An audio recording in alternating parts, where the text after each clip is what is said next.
ক্ষেত্রেও তার স্বীকৃতি আদায় করে নিয়েছেন মমতা বন্দ্যোপাধ্যায়। এটা বাংলার মানুষের কাছে অত বড় সম্মান। রবীন্দ্রনাথ বাংলাকে চিনিয়েছিলেন পৃথিবীর মানুষকে, স্বামী বিবেকানন্দ বাংলাকে চিনিয়েছিলেন পৃথিবীর মানুষের কাছে। আর তৃতীয় ব্যক্তি যিনি বাংলাকে চিনিয়েছেন পৃথিবীর মানুষের কাছে, তার নাম মমতা বন্দ্যোপাধ্যায়।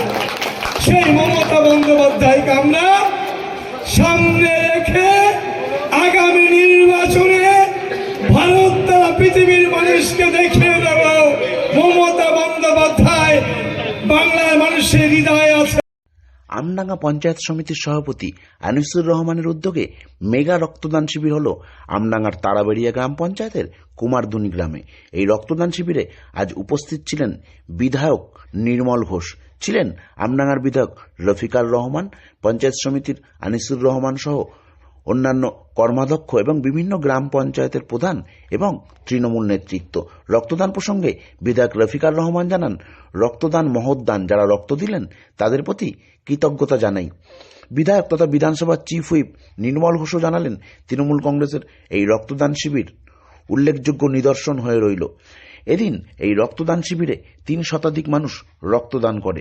রক্তদাতাদের মধ্যে উৎসাহ ছিল চোখে পড়ার মতন। রবীন্দ্রনাথ তার সঙ্গে মমতা বন্দ্যোপাধ্যায়কে একই আসনে বসালেন, কেন এই কারণটা? একই আসনে বসানো বলতে বাংলার কর্মকাণ্ডে, উন্নয়ন এবং সেবার কর্মকাণ্ডে মমতা বন্দ্যোপাধ্যায় বিশ্ববন্দিত।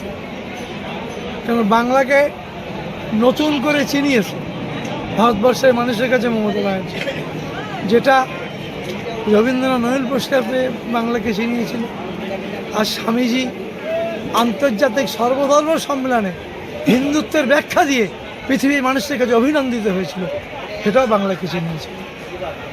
সেটাই বলতে চেয়েছি যে মমতা বন্দ্যোপাধ্যায় তৃতীয় ব্যক্তি, তিনি বাংলাকে পৃথিবীর মানুষের কাছে তুলে ধরেছে।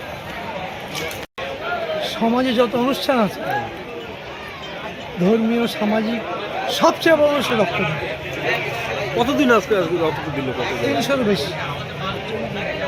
এই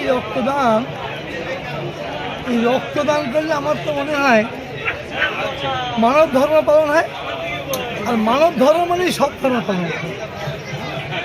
এছাড়া রক্ত দিয়ে যারা রক্তদাতাদের উদ্দেশ্য কি বলবেন এখানে? তাদের কোন ভাষায় আমি সম্মান জানাবো, সে ভাষা আমার জানা। হাজার হাজার মানুষ, হিন্দু মুসলমান সব ধর্ম বর্ণ জাতের মানুষ এখানে স্বেচ্ছায় রক্ত দিচ্ছে এবং একসঙ্গে একটা রক্তের মেলা, একটা মহোৎসব তারা করছে। আমি সত্যি অনুপ্রাণিত। তার জন্যই আমি রফিকার রহমান, আমার সভাপতি, আমাদের আনিসুর রহমান যে পঞ্চায়েত সমিতির সভাপতি, আমাদের দলের সভাপতি আমার জ্যোতির্ময় দত্ত সহ আমার সব প্রধান উপপ্রধান, আমাদের পঞ্চায়েতের সকলকে আমি কৃতজ্ঞতা জানিয়ে। হ্যাঁ, ওই বাড়ির সবাই।